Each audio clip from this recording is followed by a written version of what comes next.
A hug and a welcome to freedom. 7 political prisoners released by Cuba have now arrived in Madrid. It's the start of the promised release of 52 dissidents held since 2003. People branded as traitors by the Cuban government.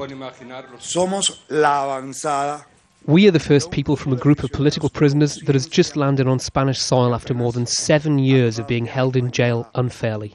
For me and for us, the word change begins with freedom.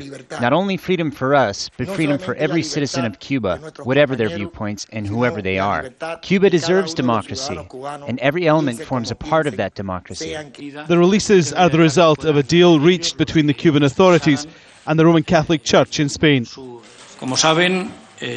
You well know the details behind these ex-prisoners, these Cuban citizens, the fruit of a dialogue between the Cuban government and the Catholic Church in Spain.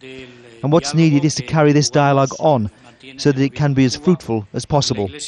The 7 said goodbye to Cuba in the early hours of the morning, escorted to the steps of the plane, which would take them into exile. Just before their departure, former President Fidel Castro made a rare TV appearance. He talked at length about international affairs, but made no mention of the dissidents.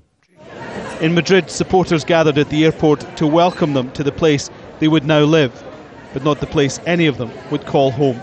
It's a mixture of happiness and pain, because I think to have freedom you shouldn't have to leave your country. We miss our country. I feel very grateful towards Spaniards. They make me feel like home, but this is not my home. My home is Cuba. My home is Havana. Cuba has always denied it has political prisoners, describing them as criminals paid by the US to destabilise the country. The planned release of all 52 is an historic policy shift. The releases will continue over the next 4 months, and it's thought 20 have agreed to go into exile. Critics say Cuba is happy to see them leave, rather than continue their vocal opposition there. Alan Fisher, Al Jazeera.